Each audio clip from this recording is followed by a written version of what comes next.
9 de la mañana, 11 minutos. Seguimos avanzando aquí en El Espectador en este jueves 14 de julio de 2016. Con Eduardo Rubio, Alejo Umpierres, Gerardo Núñez y Miguel Mansi integrados a esta tertulia que comenzamos a partir de este momento. Un tema fuera de agenda, pero tiene que ver con el anuncio realizado por la empresa UPM, que hoy formalmente determinará las negociaciones con el gobierno para su plan de expansión. Se habla de esta tercera planta de celulosa en nuestro país. Algunos comentarios a propósito de eso. No se sabe exactamente en qué lugar estará instalada. Se mencionan por lo menos tres, ¿no? Allí en Tacuarembó, sobre el Río Negro, más para el lado de Cerro Largo y también de 33. Alejo Umpierres. Y bueno, primero la expectativa de ver realmente si esto se concreta, cuáles son las condiciones, cuál es el monto a invertir, dónde es el lugar. Obviamente toda inversión de volumen tiene que tener una planificación y tiene que ser acorde a los intereses del desarrollo nacional. A priori, más en un momento difícil, bienvenida la inversión, porque hay que tener en cuenta los efectos multiplicadores que significa todo esto en la economía. Y mientras, obviamente, sigamos utilizando los suelos que corresponden a este tipo de plantaciones, porque ha habido un crecimiento muy fuerte de áreas de agricultura, ha habido una reducción concomitante del área ganadera, y bueno, todo debe manejarse dentro de un término de sostenibilidad. O sea, el desarrollo tiene que ser sostenible, no contra el ambiente, pero tampoco el fundamentalismo ecológico. Tenemos que trabajar hacia el desarrollo, mejor calidad de vida, mejores niveles de producción, y creo que hoy día tenemos plantas que en definitiva tenemos que agradecer a Cristina Kirchner de alguna manera, valga la redundancia, no solo por haberse radicado inversiones en Uruguay que huyeron de Argentina, sino porque ello también, con el ojo puesto en la nuca, fue una forma de extremar la calidad y de los controles de ambientales y exigencias que nos han permitido tener empresas al más alto nivel técnico del mundo y dándonos la tranquilidad a primera instancia de que no están realizando actividades contaminantes. Así que bienvenido en principio. Diputado Gerardo Núñez. Bueno, es un tema que no conocemos todavía en profundidad, por lo tanto nosotros no vamos a emitir una opinión definida y acabada sobre el tema, porque bueno, nos parece que es responsable poder conocer en totalidad los planteos, pero sí, bueno, como aspectos generales, obviamente que la inversión siempre es bienvenida, pero nos parece que es importante también el direccionamiento de la inversión en áreas que deben ser estratégicas para el desarrollo productivo del país. Todo lo relacionado a la forestación o la producción de papel, a veces, o de celulosa, no siempre es lo beneficioso en términos económicos y productivos para el Uruguay como todos quisiéramos. O sea que por ese lado, sin conocer en totalidad aún la propuesta, decimos que la vamos a estudiar, pero también colocamos esa reflexión más general, porque bueno, sabemos que en esto también está en juego el modelo productivo y el desarrollo nacional, y por lo tanto la transformación productiva como una necesidad para la generación de valor agregado. Miguel Mansi. Gracias, que hay que direccionar la inversión, direccionar la tuya. Los inversores la direccionan los inversores. Vos le puedes decir que sí, le puedes decir que no. Entonces yo lo que creo es que acá lo que podremos tener, lo que tendríamos que tener, primero, más información, naturalmente, para poder hablar con entera propiedad, y segundo, tenemos los ejemplos ahí a la vista, de las plantas que ya están funcionando. Lo que tenemos y lo que sabemos es que producen una fuerte inyección, la inversión produce una fuerte inyección de puestos de trabajo mientras se monta la planta, y después a la hora de los tiros, cuando empieza a funcionar normalmente, produce más de un punto del producto, pero no sabemos dónde se va la plata. Entonces, tenemos los ejemplos ahí. ¿Podemos decirle que no a una inversión de esta naturaleza? Se apresura el diputado Rubio a decir que sí. Yo sería un poco más prudente, me inclino al diputado Alejo. A ver, vamos a estudiar, y nuestro joven diputado, a quien hay que felicitar porque acaba de ingresar a la Cámara, hay que estudiar más, ver más las cosas, pero efectivamente todo tiene sus pros y sus contras, en el corto, en el mediano y en el largo plazo. Diputado, hay que ver la Eduardo parte Rubio. tributaria, que es un tema que hay que analizar. Por eso te digo, después de que generan la obra, que es una gran inyección de miles de puestos de trabajo durante un periodo de tiempo, después lo que hacen es sacar de divisa. Hay que ver la parte tributaria. El puntito de PIB, ojo, también, ¿no? Eduardo Rubio. Y nefasto. Nefasto. Es la consolidación del modelo de país al que nos hemos opuesto firmemente. Esto implica más extranjerización de la tierra, La falacia de que Uruguay exporta celulosa hay que terminarla de una vez por todas. La celulosa sale de la zona franca, no sale de Uruguay. Uruguay exporta troncos. Y la generación de mano de obra dura exactamente lo que dura la construcción de la planta de celulosa. Con un plan nacional de vivienda como el que propuso la Unidad Popular en el Parlamento, son más puestos de trabajo, con más permanencia y con un resultado social y económico mucho mejor. Con esto vamos a ser más dependientes, vamos a contaminar más, porque que no contamina la planta de celulosa. Un decreto de Mujica cambió la temperatura a la que pueden ser volcados los efluentes en el río Uruguay. Un decreto, ¿no? Y un cambio de temperatura de 2, 3 grados, ¿modifica o no modifica el medio ambiente en un río? Claro que modifica. Ahora, ¿saben lo que pasa? Que las consecuencias de la contaminación, de la depredación, no se miden en 5 años.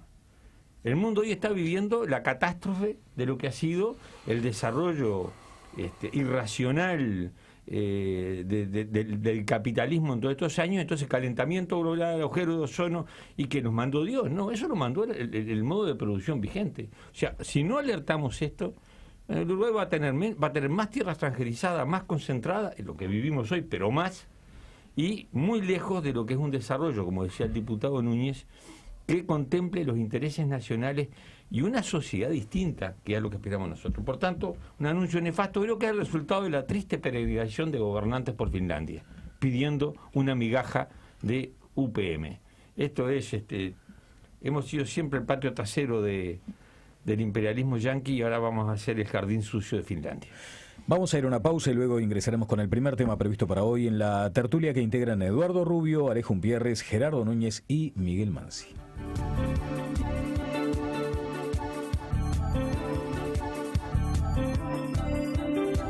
Son las 9 de la mañana y 22 minutos. Hoy se está llevando a cabo en todo el país un paro general impulsado por el PIT-CNT, al que se adhirieron organizaciones sociales y vecinos. La consigna de la jornada es: si a los trabajadores nos va bien, al pueblo le va bien. El presidente de la Central Obrera, Fernando Pereira, dijo en declaraciones a la prensa que la gente se adherirá gracias al trabajo previo, a las organizaciones sociales y a otros sectores que tienen la convicción de que el paro es una herramienta formidable para modificar la realidad. Y algún piquete que anda por ahí, ¿no? Yo vi transcurso un piquete, muchachos, que no dejan entrar al bondi ni salir. Bueno, si a alguien se le ocurre trabajar, no se te ocurre. Lo puede comentar ahora, Mansi. Mire, ¿por qué el paro de hoy? Los salarios. ¿Cómo hacemos para que no haya pérdida de salario real? La inflación, el presupuesto, los impuestos, la insolvencia patronal, los alquileres, la seguridad social. Son 21 puntos divididos en desarrollo productivo, Estado, política de empleos y salarios, legislación laboral y seguridad social, salud, educación y viviendas. Después voy a escuchar o los invito a escuchar a Luis Hierro López, que habló también del PIT-CNT como un segundo Senado. Pero eso lo dejamos para más adelante. Comienzo con el diputado Núñez. Bueno, primero que nada, saludar a todos los trabajadores y trabajadoras en el día de hoy, que se está haciendo una jornada muy importante de paro general. Ahora en un ratito después se estará la información del PIT-CNT en torno al nivel de adhesión de este paro, pero se nota, por lo menos en la calle, que es muy alto. Creo que es un paro absolutamente justo, es un paro necesario además, para poder cambiar determinados aspectos de la política fundamentalmente económica, que evidentemente no está beneficiando a los sectores populares, a los sectores de trabajadores y trabajadoras. Parte de las preguntas que se hace el PIT-CNT en la convocatoria a este paro, bueno, tienen que ver con desenvolver aspectos que hoy parecen estar trancados en el marco de las pautas salariales, ¿verdad?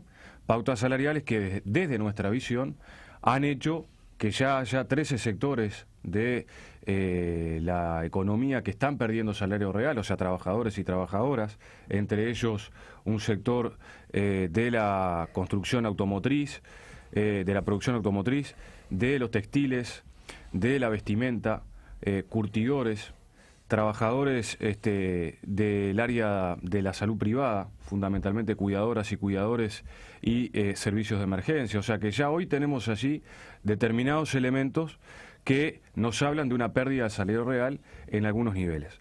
Es necesario entonces cambiar y ajustar esas pautas salariales que tengan como principal cometido que los trabajadores no pierdan salario, O sea, ese debe ser el principal objetivo, que fue una de las conquistas más importantes que se dio en estos últimos años. O sea, además de aumentar, obviamente, los salarios, se generó un freno a la pérdida de salario real. Diputado Alejo Umpierres.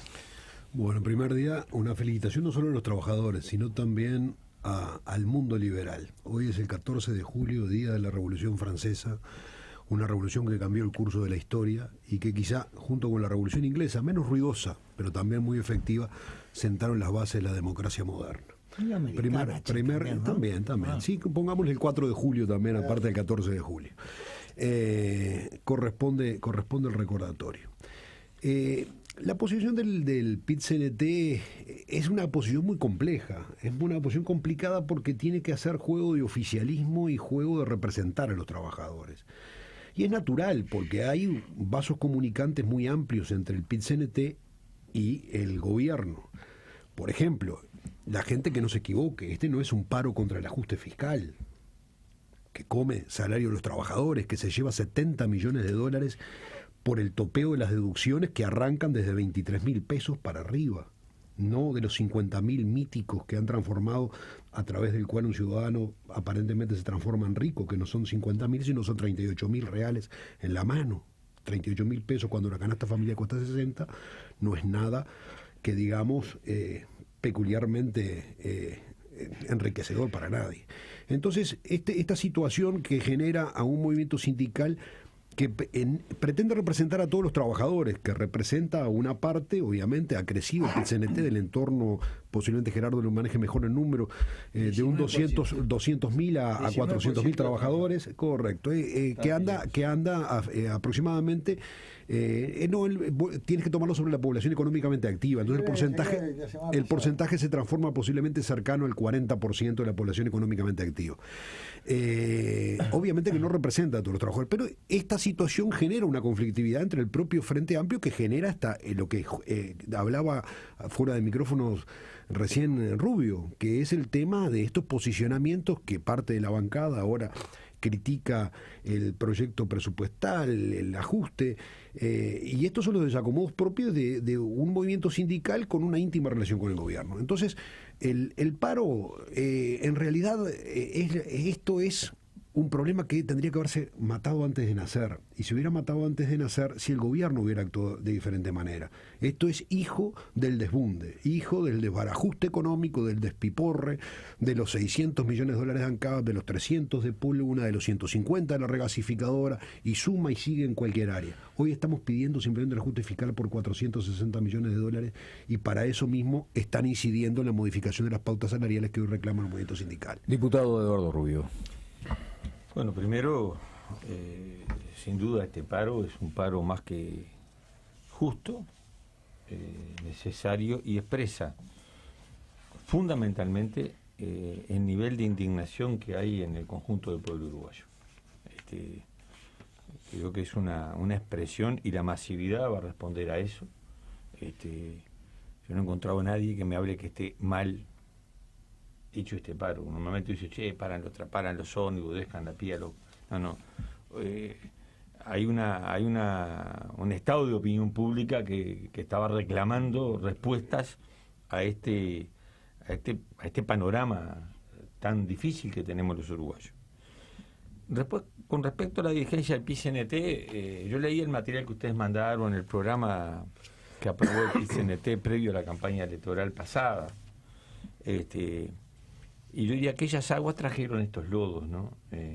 Para que no se detengan los cambios, ha sido la consigna de la dirección del PIT-CNT. Y el FA.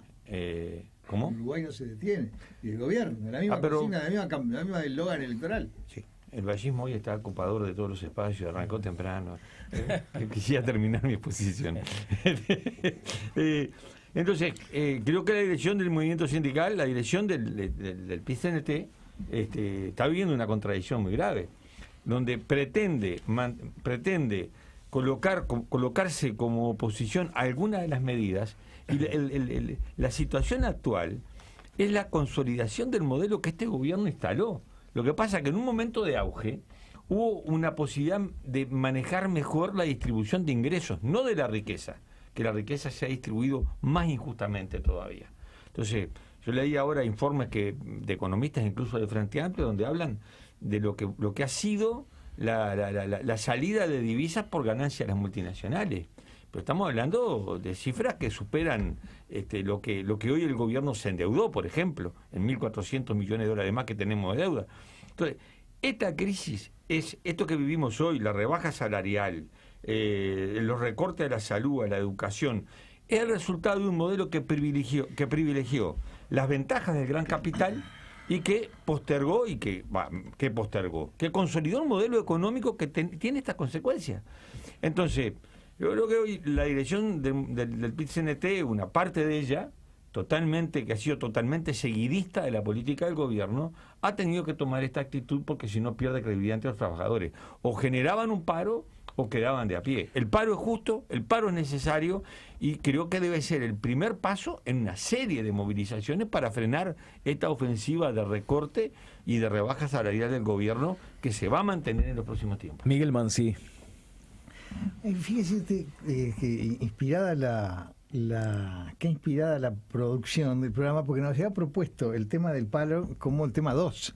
Pero el tema 1 que tenemos para considerar en la mañana de hoy... Va a ir igual, ¿eh? Yo sé, ya le cambié el orden, vio que... Pero es lo mismo, Lo que yo vengo a afirmar es que están íntimamente relacionados. Tenemos la baja, el grado de satisfacción, el grado de insatisfacción que recoge la última encuesta de Factum, que pone al 70% de los uruguayos insatisfechos con las expectativas generadas por el gobierno, el 30% satisfechos. De ellos, conviene señalar, el 60% de los frente amplistas está insatisfecho con el gobierno que ellos votaron y el 40% apenas está satisfecho. Y esto se está expresando hoy en este paro general que aparentemente también va a tener una fuerte aceptación y acompañamiento de parte de los trabajadores. Entonces, primera reacción, y ahí me sale barra brava. Yo estoy encantado, palo al gobierno, que venga de donde venga, porque este gobierno a mí me disgusta, son gente que no me cae bien, que me irritan, que me parece que hacen todo mal. La segunda reflexión es cuando si al gobierno le va mal, es que al país, a la gente le va mal, al país le va mal, no me hace nada feliz. Pero efectivamente, el gobierno está mal orientado y la gente por consecuencia está sufriendo las políticas que este gobierno mal orientado está implementando. ¿Cómo reacciona? Con el paro. Entonces, de un lado, decir, bueno, está bien, esta es una respuesta natural a un estado insatisfactorio de las circunstancias. Ahora, bueno, que nos cabría abrir otro carril de discusión, de reflexión acerca de la eficiencia y efectividad de la medida. Dice el amigo Fernando Pereira, secretario general del PIT-CNT, el paro es una herramienta formidable para modificar la realidad. Esto es lo que tienen que probar. ¿Es verdad esto? ¿Es históricamente cierto esto? Repasemos las plataformas de los paros generales de los últimos 10, 20, 30, 100 años. Mirémosla a la luz de los resultados antes y después del paro y veamos qué tan formidable herramienta para el cambio es el paro general. ¿Y es esta la única estrategia efectiva que tiene otra? No digo, eso es una falsa posición. No es esta la única estrategia que llevan adelante. Pero es una herramienta formidable para modificar la realidad. ¿Qué dice el ferretero? ¿Qué dice el panadero? ¿Qué dice el taxista o el de Uber? Que hoy no sale a trabajar o que está perdiendo salario, está perdiendo ingresos. ¿Le parece también una herramienta formidable para modificar la realidad? Yo creo que estas son cosas que quedan por probarse.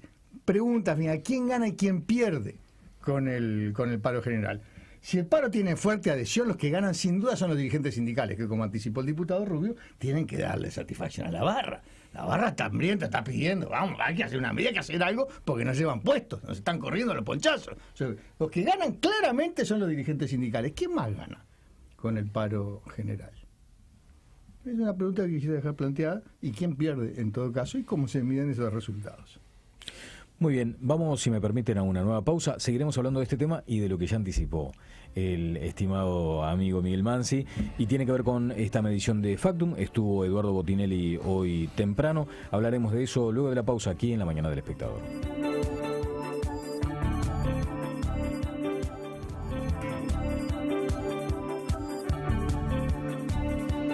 Faltan 20 minutos para las 10 de la mañana. Seguimos avanzando aquí en esta tertulia con Eduardo Rubio, Miguel Mansi, Alejo Umpierres y Gerardo Núñez. tuvieron oportunidad de escuchar a Hierro López. ¿Algunos comentarios antes de este tramo que vamos a escuchar, Rubio? ¿Sobre Hierro López? Sí, sobre lo que dijo hace algunos minutos acá. Estaba comentando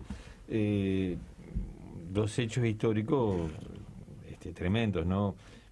Vinculado a la presencia del imperialismo yanqui en Uruguay, ¿no? Cuando la revolución de Aparicio Saravia, la convocatoria del presidente Valle de aquel entonces a los mariners que llegaron a desfilar por 18 de julio, en un avasallamiento brutal de la soberanía y digamos una faceta a veces que no se habla de lo que fueron los gobiernos vallistas en su vinculación con Estados Unidos.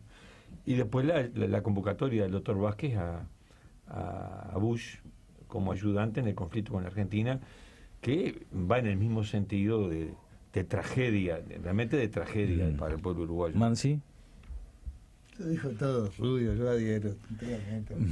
Adhiere enteramente. ¿Usted escribió sobre eso, Alejo? Sí, escribí un libro que se llama La Forja de la Libertad, que está editado en Ediciones La Plaza. Va a ir por su tercera edición, estoy negociando con la editorial a ver para la tercera publicación. En un capítulo narro precisamente la llegada de los marines a Uruguay.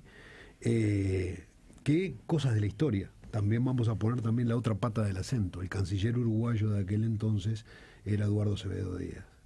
Entonces, a veces son también las patas del blanco calepino de un lado y el vallista o el generador del vallismo de aquel entonces.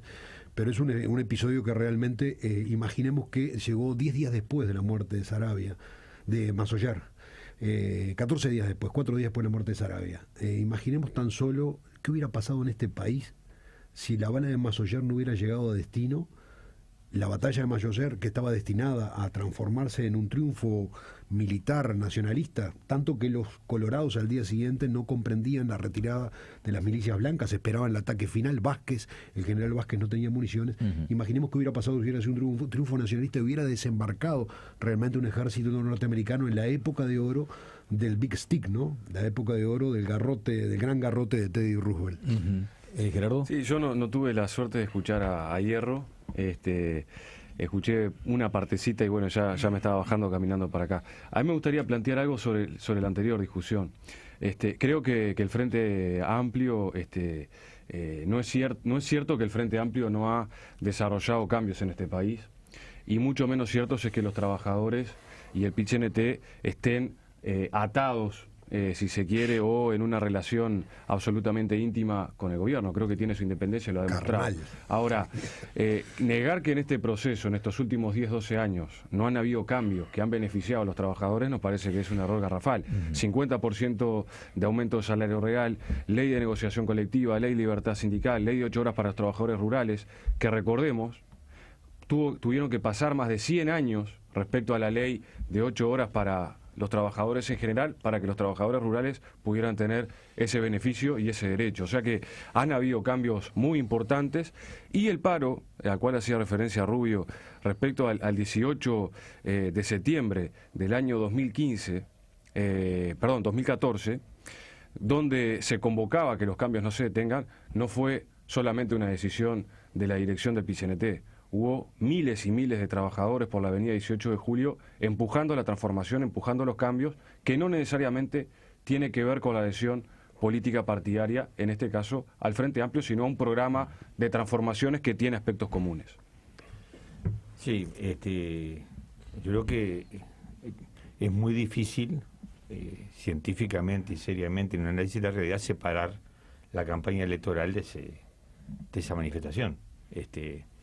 Yo estos días he recurrido a la imagen de la motosierra que se utilizó, y yo comparto el concepto. El doctor Lacalle amenazó con la motosierra.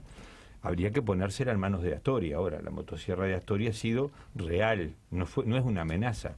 El recorte a la educación, a la salud, a los cambios que hace el diputado, referencia al diputado Núñez. Obviamente, la ley de 8 horas para el trabajador rural, un avance. Aspecto, la recomposición de la negociación colectiva, la recuperación de otro avance de un gobierno colorado de hace muchos años, ahora con techo, ¿no? Uno de los grandes problemas ahora que el Ministerio de Economía te dice, no, más de esto no podés. Es negociación colectiva, pero el gobierno interviene para frenar cualquier avance de los trabajadores más allá de lo que el gobierno permita. Ahora, yo hablo de cambios estructurales, ¿no? Cambios estructurales. ¿Se cambió la estructura económica y social del Uruguay? No, viene la tercera planta de celulosa. Eso habla de la dependencia. ¿Se cambió la estructura social del Uruguay? ¿Hubo una reforma agraria? No, se extranjerizó muchísimo más la tierra. ¿Hubo un cambio en la distribución de la riqueza? No, está peor distribuida que antes. Entonces yo digo, recuperé el 50% del salario real y mi base de referencia es la crisis del 2002, bueno, por favor, sí, hay que hablar en una visión histórica más global. Bueno, me decía Luis Hierro que el predominio de una visión bolivariana de la política exterior de una amplia mayoría en el Frente Amplio lo condicionó a tal punto que no pudo ocupar su cargo propuesto por el gobierno de embajador en Perú. Pero fue más allá, y cuando se refirió al PIT-CNT, dijo que se trata de algo así como un Senado en las sombras o un segundo Senado. Vamos a escuchar lo que decía Hierro López. Yo creo que es un desborde del PIT-CNT que funciona como un segundo Senado, ¿no? El PIT-CNT asume funciones políticas y de control y de censura que no le corresponden, no tienen que ver con el interés de los trabajadores. Si tuviera que ver con el interés de los trabajadores, sería muy bueno discutirlo, porque precisamente atándonos a un Mercosur moribundo, estamos perjudicando el interés de los trabajadores. Y abriendo la posibilidad de acuerdos comerciales con otros países, estamos ampliando la posibilidad de los trabajadores. Les estamos dando más perspectiva, obviamente más exigencias. Habrá que adecuar la estructura laboral y productiva del país a las nuevas exigencias. Pero así como vamos, tenemos mucho desempleo hoy. Con este Mercosur. ¿Más y más Mercosur? No. Menos Mercosur y menos empleo. Diputado Núñez. Bueno, yo creo que esta parte sí la escuché de Hierro cuando venía para acá y me llamó poderosamente la atención los calificativos, ¿no? Y por otro lado, el grado de frontalidad al decir que los trabajadores y las trabajadoras no pueden opinar de temas políticos. Lo dijo claramente, ¿no? Dice, en realidad sobre estos temas los trabajadores no pueden opinar. Cuando él se refiere a que el PIT-CNT es un segundo Senado, es que, bueno, los trabajadores no pueden opinar en torno a las pautas salariales, no pueden opinar sobre la inserción internacional, no pueden opinar sobre un rumbo político y económico. Eso es lo que dice Hierro. Y nosotros pensamos que vaya si tendrá que ver la inserción internacional con el destino de los trabajadores. No es cierto que la inserción internacional no afecte a las economías de los países.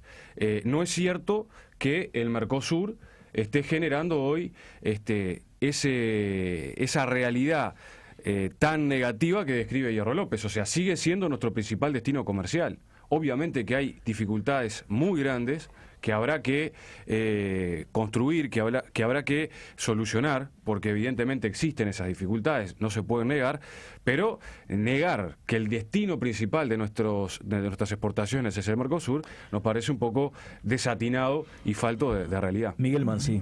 Que es el principal destino porque estamos presos del Mercosur. Entonces, todo falásico. Son verdades a medias. No digo que estés intentando engañar a la audiencia, digo que son todas verdades a medias. Es el problema a veces de estas encantadoras ruedas de la tertulia, que salpicamos superficialmente los temas y a veces no podemos poner la propia mecánica. Y está bien que así sea. En esta onda de salpicar, quiero volver sobre el tema anterior porque yo lo dejé pasar, porque pensé que íbamos a seguir de largo, pero el tema de las intervenciones extranjeras y tal cual, se afilia a una vieja, digamos, casi que política de Estado, ¿no? Adoptada por Uruguay hace 150 años, que es tener amigos poderosos pero lejanos. ¿Por qué? Porque al costado están Argentina y Brasil. Argentina y Brasil nunca fueron amigos de Uruguay. Uruguay fue parte del virreinato del Río de la Plata y al final terminamos como terminamos a partir del 28, pero la amenaza de Argentina y Brasil siempre estuvo presente y siempre está presente hasta el día de hoy. Ahí tenés a Bosnia, ¿no? Cuando nos metían la pesada de los Kirchner y los brasileños, Lula silbaba y miraba para el costado. Ese es el Mercosur, que se supone que tenía que funcionar como marco para laudar las diferencias entre los países miembros del bloque. Entonces, la vieja política uruguaya de tener amigos poderosos pero lejanos, a veces hay que hacerla funcionar. ¿Cuándo? Y cuando Argentina o Brasil se ponen pesados, porque son muy grandotes. Entonces, bueno, no quería dejar pasar eso. Respecto a esto último de que estamos picoteando con el Mercosur, quedó dicho, negociamos con el Mercosur porque estamos presos del Mercosur. Y finalmente, tratando de volver a el tema del paro y la mala performance del gobierno en la última encuesta de Factum, donde, repito, el 70% de los ciudadanos está desconforme con la gestión del gobierno, el 60% de los frenteamplistas está desconforme con la gestión del gobierno, lo que revela finalmente que tenemos acá un equipo avejentado, gastado, repetido, que se quedó sin respuesta y sin alternativas para satisfacer la demanda de la gente. Ojalá haya muchos más dirigentes frenteamplistas como el diputado Núñez, gente joven que viene a mirar las cosas con otra perspectiva. Núñez tiene el problema de que es comunista, viene mirando lo mismo hace 150 años, pero bueno, a otros habrá que no sean marxistas-leninistas y que vengan a aportarle una visión fresca a una coalición que está gastada, que está llena de viejos centenarios que se caen a pedazos y que vienen sosteniendo sus mismas posiciones y sus mismas gestiones de gobierno hace ya 15 años. Entonces lo que estamos acá hartos y deseando todos es un cambio. Hay un cambio. Si el cambio se produce en el FA, bienvenido sea. Si se produce en el Partido Nacional, también. Si se produce en el Partido Bravo, muchísimo mejor. Alejo Umpierres. Yo creo que lo que está sucediendo, lo que arrojan las cifras de las encuestas,